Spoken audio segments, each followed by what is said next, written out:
Слушай. У. Будешь ручку поднимать? А если я скажу «ы»? Опять нет.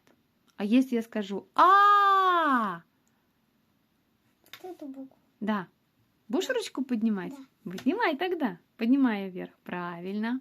Так, буду теперь другие буквы говорить. Если услышишь буковку «а», поднимешь ручку вверх. Хорошо? Итак. З. Поднимешь? Нет.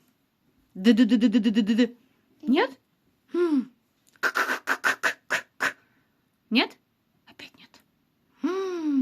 А! Правильно. Так, слушай другие буковки.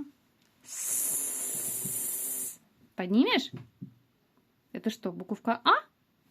Тогда нельзя поднимать. Надо поднимать только тогда, когда я скажу А. А ты заметил, Кирюша? Ты заметил, когда я говорю букву А, как я широко открываю рот?